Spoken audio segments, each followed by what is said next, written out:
Halo teman-teman, perkenalkan anggota kelompok kami.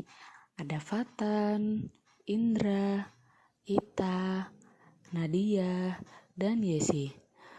Kelompok kami akan menjelaskan tentang pelayanan bisnis retail. Mungkin Anda pernah mengalami ketika berbelanja di mall atau plaza, SPG-nya sedang asik main HP dan males-malesan melayani pertanyaan Anda. Atau mungkin Anda sering melihat para penjaga stand yang bercanda tanpa menghiraukan pembeli atau pelayanan. Dalam bisnis retail itu, pelayanan sangat penting tapi sering dilupakan. Banyak pengusaha membuka beberapa toko tapi tidak mempersiapkan tenaga penjaga toko yang kompeten. Sehingga pelayanannya buruk yang akan berdampak pada penjualan.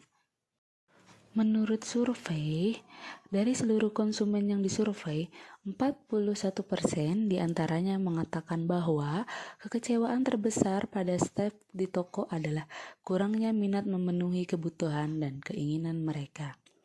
Dan meskipun lebih dari 3/4 konsumen menyatakan lebih suka berbelanja di toko ketimbang online, 88% dari mereka menyatakan akan meninggalkan toko bila pelayanan yang diberikan payah.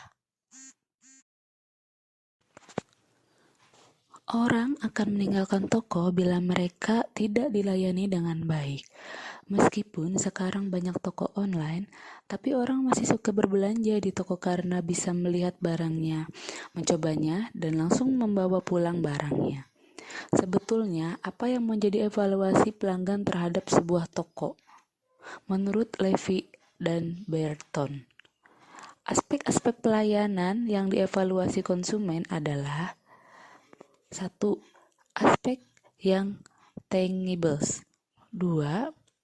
Pemahaman terhadap pelanggan. 3. Perilaku yang sopan. 4. Keamanan. 5. Kredibilitas. 6. Reliability. 7. Akses. 8. Kompetensi atau kecakapan. 9. Responsif. Tips yang bisa digunakan untuk melayani konsumen secara langsung atau menerapkan konsep swalayan dan non-swalayan bisa meningkatkan penjualan, yaitu 1. Jaga kenyamanan, memberikan fasilitas yang membuat nyaman, memberikan kemudahan dalam aktivitas berbelanja. 2. Berikan empati. Kita melayani pelanggan sebagaimana jika kita sendiri adalah pelanggan tersebut. 3. Berikan privasi.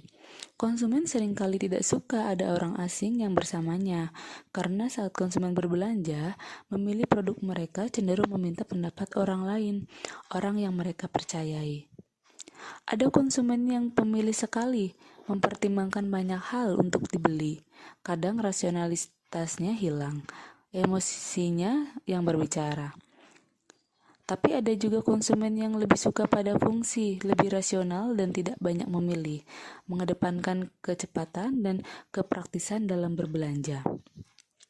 Setiap pemilik gerai atau toko ataupun karyawannya harus memahami hal ini, harus mengerti tipikal konsumen ini sehingga tahu harus bagaimana menghadapi dan melayani mereka.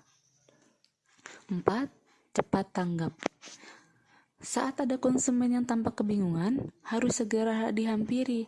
Tanyakan dengan sopan, apa yang bisa dibantu. Saat ada konsumen yang membawa barang dan jumlah lumayan banyak atau tampak kesulitan, segeralah bantu mereka. 5. Jangan percaya konsumen. Tips kelima adalah jangan percaya konsumen begitu saja, karena saat berbelanja konsumen seringkali melakukan kebohongan. Konsumen, karena tidak ingin diganggu saat kita tanya, akan menjawab ala kadarnya atau tidak menjawab yang sebenarnya. Akibatnya, penjualan akan sangat tergantung pada konsumen. Penjual akan banyak kehilangan kesempatan menjual jika hal ini kita biarkan. Terima kasih.